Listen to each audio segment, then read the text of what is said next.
So, the NightReign network test is over, and you feel hollow and empty inside. And you're wondering, what on earth am I gonna do until May the 30th to keep myself occupied? Well, fear not, my brethren, for I'm about to lift your depression by giving you several tips on how you can be as prepared as possible for when that fateful day does finally arrive. So, let's talk about it.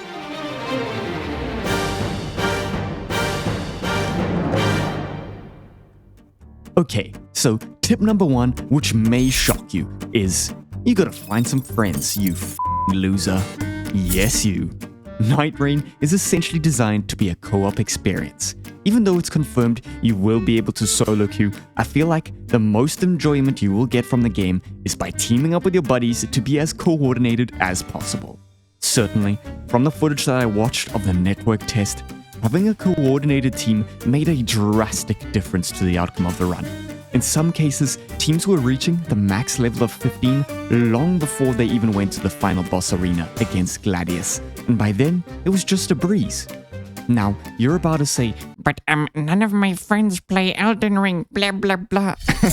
and that may be so, but come on guys. The community for this game will be massive, and they've already made an entire dedicated Discord server to NightReign, where you can interact with fellow like-minded Nightfarers and make some friends along the way. Now, will I take my own advice on this? Probably not, but you don't need to worry about that, now do ya? At number 2, you've got to start craving a need for speed. Ever thought of trying out an Elden Ring speedrun to see how quickly you could complete the game, but haven't gotten around to doing it? Well, now is the time, guys. NightReign is vastly different to Elden Ring in its pacing, and you will need to adapt. Remember those beautiful landscapes you used to stop and admire during your playthroughs? Yeah, you can forget all about that. There's no time anymore, buddy boy. Start focusing on efficiency. Pummel mini-bosses, find better loot, level up, then rinse and repeat. Yes, the movement system in NightReign is totally different, and you become a lot more nimble, but that doesn't mean that in the meantime you can't find ways to adjust your playstyle accordingly. Challenge yourself in new ways by maybe timing yourself to see how fast you can beat the game, and then subsequently try to improve on your previous times. Your speedrunning career begins today, my friends.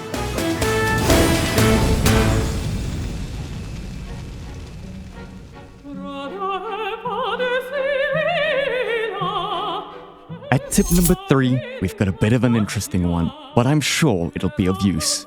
Practice fighting both Margit and Morgott, guys. I'm sure you all saw that it is a pretty common occurrence for Morgott to invade people during their runs. Now this can often make or break a run, because if you successfully hold him off, you gain a strong buff to your character. However, if you lose to him, you all receive the significant penalty of losing a level. You can almost see it as losing 2 levels, as you have to consider the opportunity cost of not receiving the random buff from him. Another thing I noticed is that Morgott often invaded when the storm was closing in, which meant you could also be under significant time pressure to get rid of him, which brings me to my main point. Practice, practice, practice, guys. Efficiency is key.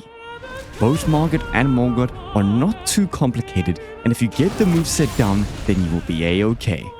Yes, he does have some flashy new moves mixed in there, but it's definitely worth getting his standard moveset down. I didn't see too many people doing this, but it's also worth noting that Margit is significantly weak to being parried.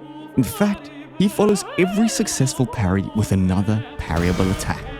Granted, this only applies to Margit and not Morgott, but I still think parrying him will be a strong strategy, so don't neglect those shields. I highly doubt that Margit will be the only character who invades you in the final version of the game, but you may as well master him now, so that there's one less thing you need to worry about when the real time comes.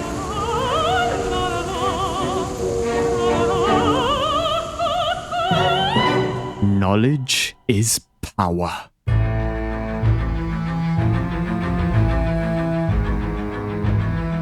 Yes, my friends, for tip number 4, we have a very, very important one that not only applies to NightReign, but stretches across all roguelike games.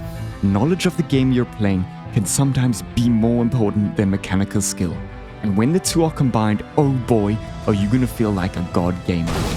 The randomized nature of the game will mean that you need to acquire more knowledge on specific items, weapons, and enemies than ever before. Let me give you some examples. A common boss fight in NightReign was the Draconic Tree Sentinel Gangbang. Now, what would you say that this absolute unit of an enemy in his huge, thick armor has a weakness to? You might even say none, but you would be wrong.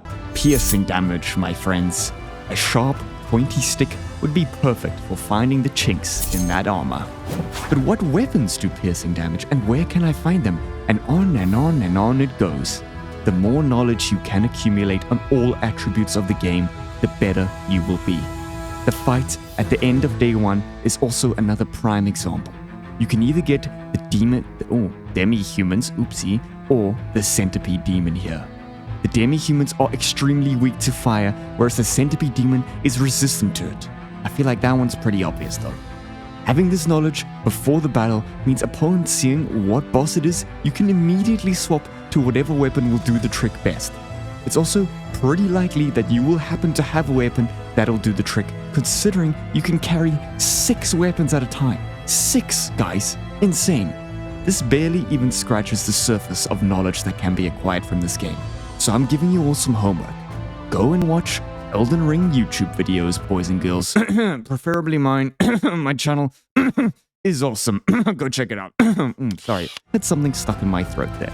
Yes, I am giving you permission to be a lazy and go watch YouTube videos. In all seriousness though, this guy, Gino Machino, has an unbelievable depth of Souls game knowledge. And if you've watched his videos, you'll know how good of a player he is. Remember kids, knowledge is power.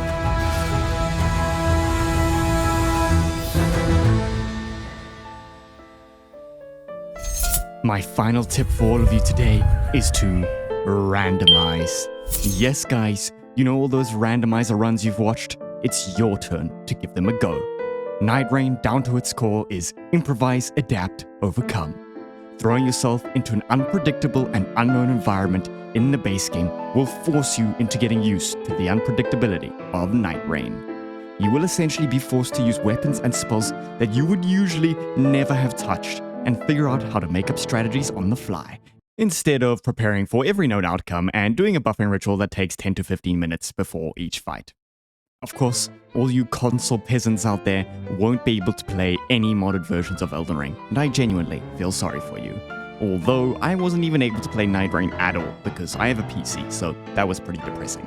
Anywho, I have no doubt that for those of you who can play randomizers, not only will you have a blast, but you will learn how to react on the fly rather than pre-preparing for everything, which is essentially what NightReign is all about.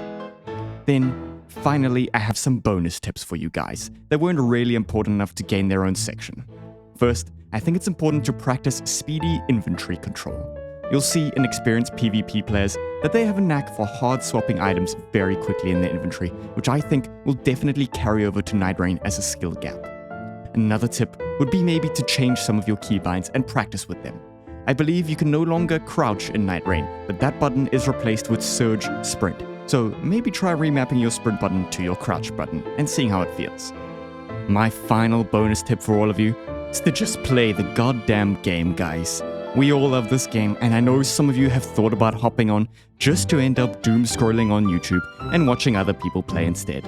I know I said earlier to watch Elden Ring YouTubers to gain knowledge, and I stand by that, but for the love of God, hop on the game yourself sometimes and just enjoy it.